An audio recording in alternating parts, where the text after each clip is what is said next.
बुजुर्ग तो उनके माननीय नरेंद्र मोदी प्रधानमंत्री जी भी हो गए हैं, उन्हें भी दोबारा प्रधानमंत्री का सपना नहीं देखना चाहिए। माननीय प्रदेश अध्यक्ष सम्राट चौधरी जी को कि मर्यादित भाषा बोलें, मर्यादा में रह के बात बोलें, अमर्यादित भाषा का प्रयोग न करें। हम लोग भी चुप बैठने वाले नहीं हैं, हम लोग चूड़ियाँ नहीं पहन रखे हैं। राजनीति मुद्दा वो लोग बना रहे हैं, भाजपा के लोग। हम लोगों ने तो कभी राजनीति मुद्दा उनको नहीं बनाया है। बाबा आएँ श्रद्धा के साथ आएँ, घूमे फिरे, लोगों को आशीर्वाद दें, जाएं। दोनों पार्टियां एनडीए की तरफ से कि जातीय जनगणना हो, हम लोगों ने कराया उसको।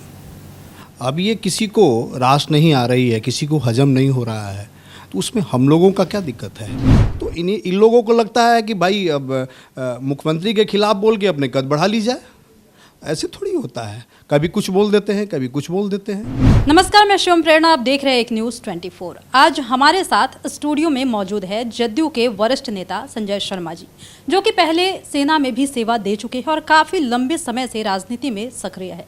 तो चलिए आज हम इनसे जुड़ते हैं और बात करते हैं कि इस वक्त बिहार की सियासत में काफ़ी उथल पुथल मचा हुआ है। इस पर हम इनसे बात करेंगे और जानेंगे कि इन पर इनकी क्या राय है। सर, हम आपसे ये पूछेंगे कि इस वक्त जातीय जनगणना का मुद्दा बेहद सुर्खियों में है और कोर्ट ने फिलहाल इस पर स्टे लगा दिया है। इस पर आपका क्या कहना है? देखिए, जातीय जनगणना जो है, हमारे बिहार सरकार माननीय मुख्यमंत्री श्री नीतीश कुमार जी जो फैसला लिए, जातीय जनगणना होना चाहिए, और ये फैसला तो हम लोग पूर्वत पहले से भी, जब हम लोग एनडीए के सरकार में थे तो पहले से ही ये तय हो गई थी, दोनों पार्टियां एनडीए की तरफ से कि जातीय जनगणना हो, हम लोगों ने कराया उसको। अब ये किसी को रास नहीं आ रही है, किसी को हजम नहीं हो रहा है, तो उसमें हम लोगों का क्या दिक्कत है? कुछ लोग चले गए, भाजपा के ही लोग चले गए, भाजपा के जो लोग रीड किए हैं वो भाजपा के ही लोग हैं, उनके रिलेटिव लोग हैं, अपने लोग हैं, जाके हाई कोर्ट में रीड कर दिए कि ये नहीं होना चाहिए। और माननीय उच्च न्यायालय में गए तो माननीय उच्च न्यायालय को तो सुनना है ही, तो उन्होंने सुनने के लिए माननीय उच्च न्यायालय ने समय दे दिया, 9 तारीख को समय है। अब जो आदेश होगा माननीय उच्च न्यायालय का वो मान्य होगा, सर्वमान्य होगा। सर, हम आपसे एक और सवाल ये करना चाहेंगे कि इस वक्त बागेश्वर धाम वाले बाबा के आगमन पर खूब सियासत तेज है और आए दिन इस पर तमाम तरीके के बयान जो है निकलकर सामने आ रहे हैं। इस पर आप क्या कहेंगे? देखिए, बाबा बागेश्वर शास्त्री जी जो बाबा हैं, तो कोई राजनीति मुद्दा तो है नहीं। राजनीति मुद्दा वो लोग बना रहे हैं, भाजपा के लोग। हम लोगों ने तो कभी राजनीति मुद्दा उनको नहीं बनाया है। बाबा आएँ श्रद्धा के साथ आएँ, घूमे फिरे, लोगों को आशीर्वाद दें, जाएं। लेकिन अगर बाबा के आड़ में अगर किसी दलीय किसी पार्टी के द्वारा धार्मिक उन्माद फैलाने की प्रयास किया जाएगा, वो चाहे कोई भी हो, किसी पार्टी का भी हो, उसको बख्शा नहीं जाएगा। आज हमारे माननीय राष्ट्रीय अध्यक्ष जी ने भी कहा है कि धार्मिक उन्माद फैलाने का अगर कोई भी प्रयास करेगा तो उसको बख्शा नहीं जाएगा। तो जिस तरह से ज्ञापन सौंपा गया है आज जो राज्यपाल के पास सम्राट चौधरी के द्वारा, इस पर आप क्या कहेंगे? देखिए, लोकतंत्र में हर आदमी को बोलने का अधिकार है, कोई किसी को कुछ भी ज्ञापन सौंप सकता है, ठीक है ना। वैसे मैं पहले भी बोल चुका हूँ, कैच चैनल पे मेरा इंटरव्यू बाइट चलते रहा है। माननीय प्रदेश अध्यक्ष जो हैं माननीय सम्राट चौधरी जी, इनका कुछ फैक्टर है। ये जब से ये सरदार जी वाला जो टोपी और ये पगड़ी बांधने का जो काम किए हैं, तो मेन समस्या वहीं से है। इनको अपने कद बढ़ाने के लिए कि मैं माननीय मुख्यमंत्री के खिलाफ बोलूं तो मेरी कद बढ़ जाएगी, तो आदमी का कद ऐसे नहीं बनता है, इंसान का नहीं बढ़ता है, अपने कर्मों से बढ़ता है, अपने काबिलियता से बढ़ता है, अपने कार्यकलाप पे बढ़ता है। तो इन लोगों को लगता है कि भाई अब मुख्यमंत्री के खिलाफ बोल के अपने कद बढ़ा ली जाए। ऐसे थोड़ी होता है, कभी कुछ बोल देते हैं, कभी कुछ बोल देते हैं। जैसा कि आपको मालूम है कि आए दिन नीतीश कुमार पर सम्राट चौधरी कोई ना कोई टीका टिप्पणी करते रहते हैं, लेकिन आपको ये भी पता है कि नीतीश कुमार गरिमामय पद पर विराजमान है। क्या इस तरह की टीका टिप्पणी शोभा देता है? और जिस तरह से आज सम्राट चौधरी ने साफ तौर पर कह दिया कि नीतीश कुमार बुजुर्ग हो गए हैं, उन्हें आराम की ज़रूरत है, इस पर आप क्या कहेंगे? बुजुर्ग तो उनके माननीय नरेंद्र मोदी प्रधानमंत्री जी भी हो गए हैं, उन्हें भी दोबारा प्रधानमंत्री का सपना नहीं देखना चाहिए। और उनको शायद पता नहीं है माननीय प्रदेश अध्यक्ष सम्राट चौधरी जी को कि देश का जो गरिमामयी पद होता है, राष्ट्रपति का चुनाव होता है, तो उसमें आयु सीमा क्या होती है? बुजुर्ग लोगों को ही रखा जाता है। सबसे बुजुर्ग लोग जो घर के गार्जियन होते हैं, जो सोचने समझने की जिनमें शक्ति होती है, उनको वैसा गरिमामयी पद दिया जाता है।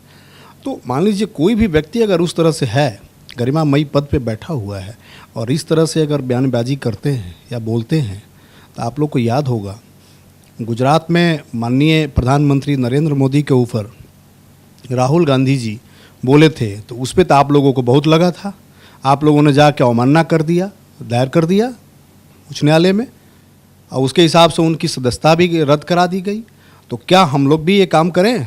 हमारे प्रदेश के जो राजा हैं हमारे माननीय नीतीश कुमार जी, उनके ऊपर जो अनाप शनाप आप बयान दे रहे हैं, भाषा बोल रहे हैं, तो किसी दिन ये भी आ जाएगी। माननीय प्रदेश अध्यक्ष जी, मैं आपको बता रहा हूँ आपके टीवी चैनल के माध्यम से, ये दिन भी आपको देखना पड़ सकता है कि आपके ऊपर भी हम लोग रिट याचिका दायर कर देंगे, PIL दायर कर देंगे और आपकी भी सदस्यता जो है उसको रद्द कराने का काम करेंगे हम लोग। आप कमज़ोर समझने का कृपया काम ना करें हम लोगों को। और जहाँ तक मालूम है सर कि आप खुद ही एक अधिवक्ता है, तो खैर आप अवमानना का तो आपको फीस भी नहीं लगेगा। अगर आप अवमानना का केस दायर करते हैं तो आपको तो फ़ी के लिए भी नहीं सोचना है। मैं तो बता रहा हूँ ना, मैं एक सेना का सिपाही भी हूँ, माननीय नीतीश कुमार जी का भी सिपाही हूँ, नेता हूँ और एक मैं अधिवक्ता भी हूँ। मुझे किसी को फीस नहीं देना है, कोई वकील नहीं रखना है वहाँ बहस करने के लिए। मैं खुद ही बहस कर लूँगा माननीय उच्च न्यायालय और जहाँ भी ज़रूरत पड़ेगी। तो इसमें स्पष्ट कह देना चाहता हूँ आपके चैनल के माध्यम से माननीय प्रदेश अध्यक्ष सम्राट चौधरी जी को कि मर्यादित भाषा बोलें, मर्यादा में रह के बात बोलें, अमर्यादित भाषा का प्रयोग न करें। हम लोग भी चुप बैठने वाले नहीं हैं, हम लोग चूड़ियाँ नहीं पहन रखे हैं, हम भी काबिल हैं, हम भी बोल सकते हैं। और आपको लगता है कि पगड़ी बांध लिए तो हम परशुराम पुत्र हो गए, तो परशुराम पुत्र आप नहीं है, परशुराम पुत्र मैं हूँ, हम लोग हैं। जिस दिन अगर ज़रूरत पड़ी ना, उस दिन अगर हम लोग पगड़ी बांध लिए तो आप जैसे लोगों का क्या होगा आप समझिएगा, समय आपको पता चलेगा। इसलिए मजबूर न करें कृपया आप हमारे राजा के ऊपर कोई भी टिप्पा टिप्पणी सोच के दिया करें आप। माननीय नीतीश कुमार जी हमारे राजा हैं और राजा देश का प्रदेश का भगवान होता है, हमारे बिहार के भगवान हैं, हमारे पिता तुल्य हैं। हमारे राजा पे जिस दिन अगर कोई या हमारे भगवान पे कोई टीका टिप्पणी अगर उल्टा सीधा करेगा तो हम लोग चुप बैठने वाले लोग नहीं हैं, हम लोग बर्दाश्त नहीं करेंगे। जैसा कि प्रधानमंत्री मोदी ने बजरंगबली का बयान दिया, उन्होंने कहा कि बजरंगबली का नाम लीजिए सब ठीक हो जाएगा। इस तरह का बयान हमारे PM ने दिया है, इस पर आपका क्या कहना है? वैसे उन पर आरोप लग रहा है कि वो धार्मिक उन्माद फैला रहे हैं, इस पर आप क्या कहेंगे? देखिए, कोई भी दल का नेता हो या कोई भी पार्टी का हो, उसको इस तरह से नहीं बोलना चाहिए। ये इतिहास में मैं पहला बार देख रहा हूँ, मैं सुन रहा हूँ कि चुनाव होने वाला है, चुनाव से पहले प्रधानमंत्री का जाके वहाँ भाषण संबोधित हो रहा है, किया जा रहा है कि बजरंगबली का नाम लीजिए और भाजपा को वोट दीजिए। ये तो हास्यास्पद है।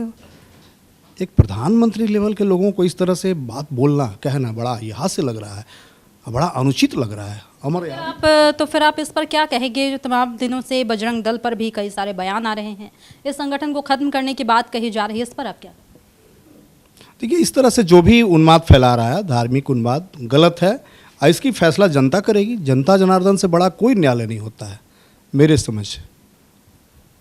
जैसा कि हमें ये पता है कि आप पहले सेना में थे, आपने काफ़ी दिनों तक सेवा भी दी है, अब आप राजनीति में सक्रिय है और काफ़ी दिनों से आप जदयू के साथ खड़े हैं, तो आप जदयू के लिए कितने डिवोटी हैं, आपको क्या लगता है? देखिए प्रेरणा जी, मैं जिस बल में था, पहला कसम मैंने वहीं खाई थी कि देश की एकता और अखंडता को बरकरार रखने में अगर मेरी जान की आहुति भी अगर देनी पड़े, मेरे शरीर का एक एक खून का कतरा देना पड़ा, तो मैं परिवार के बारे में न सोचूंगा, मैं देश के बारे में सोचूंगा और अपने सेना के बारे में सोचूंगा।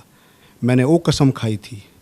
और वहाँ से आने के बाद मैं JDU में जब ज्वाइन किया, अब माननीय मुख्यमंत्री नीतीश कुमार जी के साथ आया, एक ऐसे व्यक्तित्व, एक ऐसे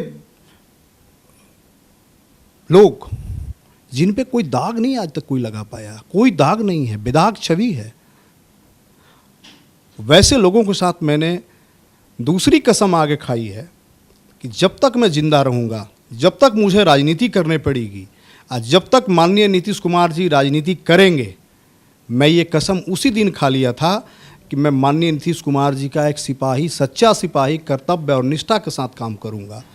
और नीतीश कुमार जी के लिए या हमारे बिहार के जनता के लिए या हमारे पार्टी के लिए मुझे कोई भी किसी भी तरह का बलिदान देना पड़ा, मैं शरीर का, खून का एक एक कतरा मुझे ज़रूरत पड़ा देने का, तो मैं स्वेच्छा से तैयार हूँ। आपके टीवी मीडिया के चैनल से मैं पूरे बिहार के जनता के लिए को कहता हूँ।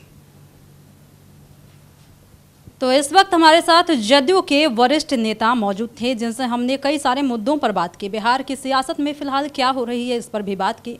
उन्होंने हर एक मसले पर हमसे बात किया और वहां पर क्या चल रहा है, इस पर भी उन्होंने सारे निष्कर्ष दिए। अब जैसा कि आपको बता दें कि उन्होंने सेना में भी सेवा दी थी, तो इस पर हमने जब इनसे सवाल पूछा तो इन्होंने ये कहा कि राजनीति में मैं जब तक हूँ मैं जदयू के साथ रहूँगा, कर्तव्य और निष्ठा के साथ जदयू की सेवा करता रहूँगा, नीतीश कुमार जी की सेवा करता रहूँगा। फिलहाल इस वक्त की खबर में इतना ही, और भी ऐसे ही तमाम वीडियो अपडेट्स के लिए बने रहिए हमारे साथ और देखते रहिए हमारे चैनल एक न्यूज़ 24। हमारे चैनल को लाइक कीजिए, सब्सक्राइब कीजिए, कमेंट कीजिए। हमारे वीडियोज पसंद आते हैं तो शेयर जरूर कीजिए। धन्यवाद।